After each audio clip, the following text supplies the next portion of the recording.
Welcome back. Each year, millions of Americans living with mental health concerns face barriers to accessing and maintaining stable housing. While there are various causes for mental health challenges, there is evidence that the accessibility of stable and affordable housing can improve mental health. The CEO of Community Access, Cal Hedigan, joins me in studio to speak on how their team is at the forefront of this issue. Cal, thank you so much for joining me. It's great to be here. Now, can you tell me a little bit more about Community Access's history and work? Certainly. Very happy to. Community Access was founded in 1974 by family members and mental health providers associated with Manhattan Psychiatric Center, who really understood the critical need for there to be housing with support in the community when people were leaving institutions like MPC. And to begin with, the early board members pooled $800 to rent 300 apartments, three apartments in the East Village. And so that's what happened in 1974. And today we operate over 1,700 units of supportive and affordable housing across New York City, as well as providing a number of other services, all geared towards helping people living with mental health concerns to thrive in the community and outside of institutions. Now, as many of us know, the homelessness crisis in New York City has been a long time issue for the many residents living here. What has that been like for your organization, and what are some challenges that go with that?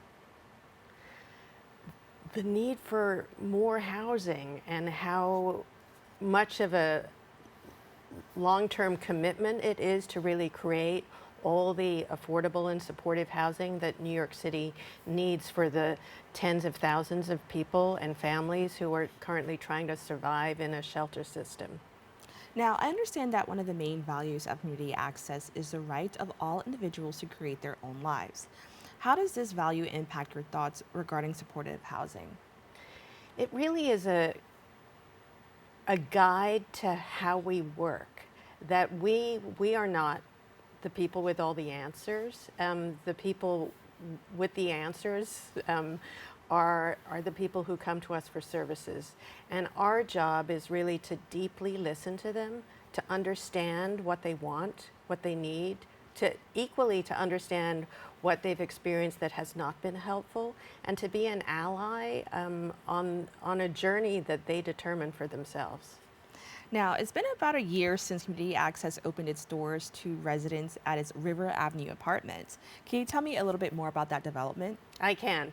It opened last November, in November of 2023, and it's a supportive and affordable housing building which does now house 245 households, both a mix of people living with mental health concerns who have experienced homelessness, families who've also experienced chronic homelessness, and then supported affordable housing for anyone who was lucky enough to win the lottery and get an apartment in the building. So it's like all of our housing, it's integrated. It's mixing people living with mental health concerns and straight affordable housing. And there's a service team that works on site there to connect people to services in the community, help people identify goals that they want to work on, and being that ally that I mentioned before in supporting people in their journeys.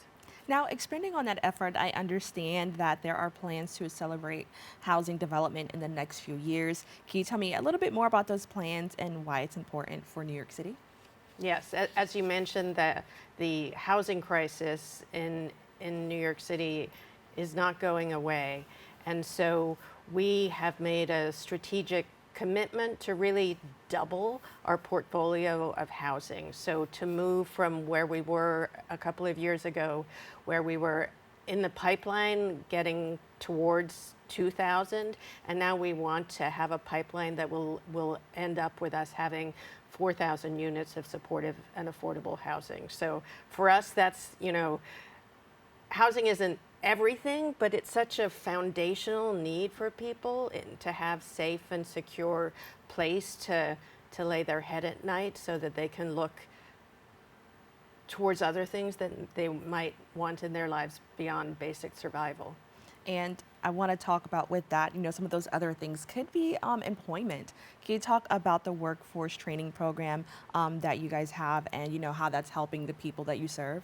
Yes, our Howie the Harp Peer Advocacy and Training Program was established in 1995, so we have a long track record. And it is a place where people who have been users of mental health services can go to learn the skills to become peer specialists and work in the human services sector. So we've graduated thousands of people into the human services workforce in New York City in these how many decades? Three. 3 decades of doing the training. Now, can you tell me a little bit more about the Crisis Respite Center in the East Village and the work that you do there? Yes, our Crisis Respite Center opened in 2013. And what it is it's an alternative to psychiatric hospitalization for people who are experiencing a psychiatric crisis. And it's almost entirely peer staffed, that is, staffed with people who have lived experience themselves with mental health concerns. And it really supports people in a very warm and home-like environment to help them navigate the crisis that they're experiencing without being on a locked ward in an institution. And with that, we're hearing so many amazing things the organization has been doing just recently. But I would love to take it back a moment and just talk about the things that you've done in the past to help, New Yorkers. Can you tell us a little bit more about the organization and the work, or some of the milestones that they've reached in the past? Yes, as I mentioned, we've started very, very small with those 3 apartments in the East Village.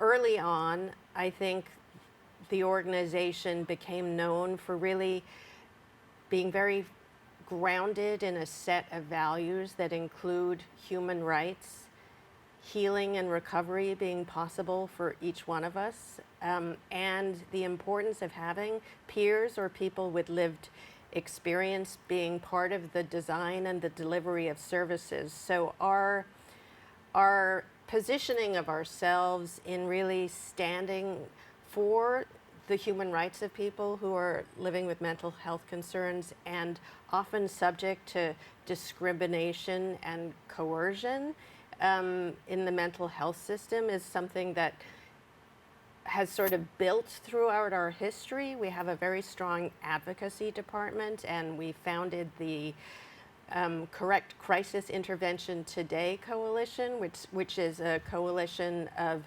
service users and providers who are fighting to change how New York City responds to people in crisis and to move law enforcement out of crisis response and move the city towards a health response for people in crisis.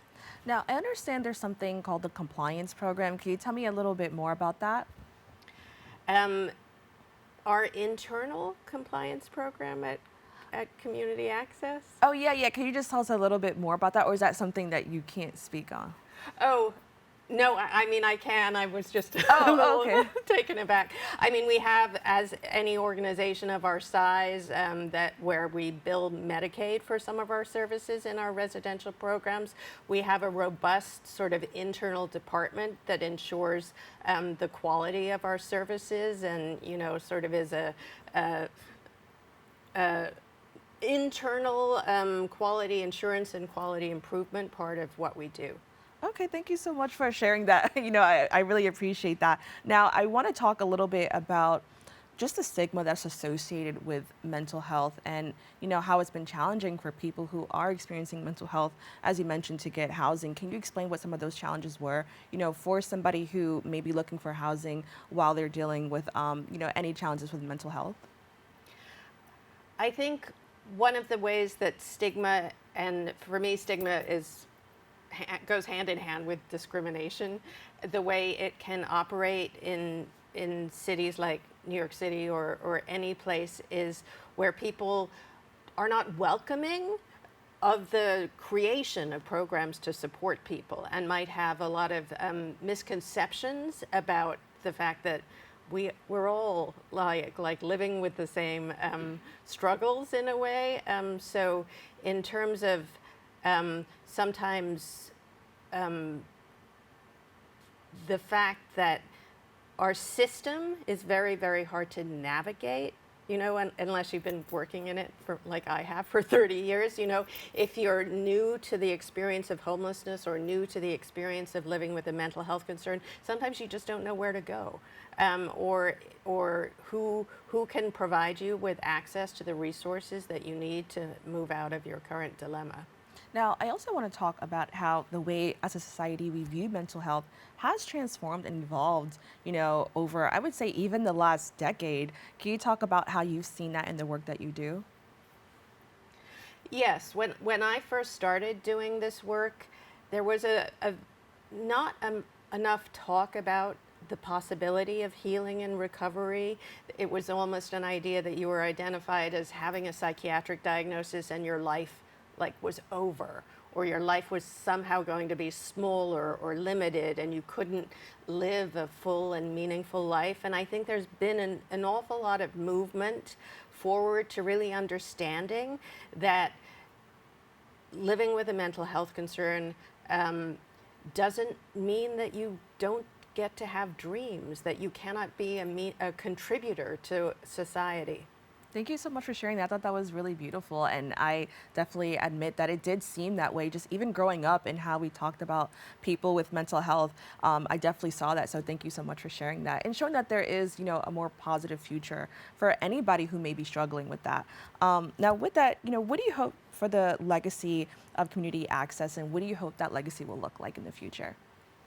I think community access is and will continue to be a real beacon for a human rights-based approach to serving people living with mental health concerns, and a voice against coercion, and a voice against sort of a narrow understanding of the kind of supports that people need when they're navigating the human condition.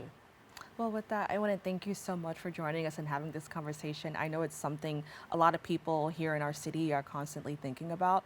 So I appreciate you taking the time to speak with us about this. Thank you so much for having me. It's been a pleasure. To find out more about the amazing programs and the services they offer, visit their website at communityaccess.org. We've come to the end of our show today. I'd like to thank all of our guests for joining us and you, the viewers, for tuning in. If you miss any part of today's show, you can catch the recap cast at 5 and 10 p.m. on Optimum Channel 67 and Verizon Fios Channel 33, or watch anytime on the web at BronxNet.org. You can catch a brand new episode of Open with Darren Jaime on Wednesday and with Rena Valentine on Friday. I'm Kibin Alleyne, wishing you and yours a happy holidays. See you next time.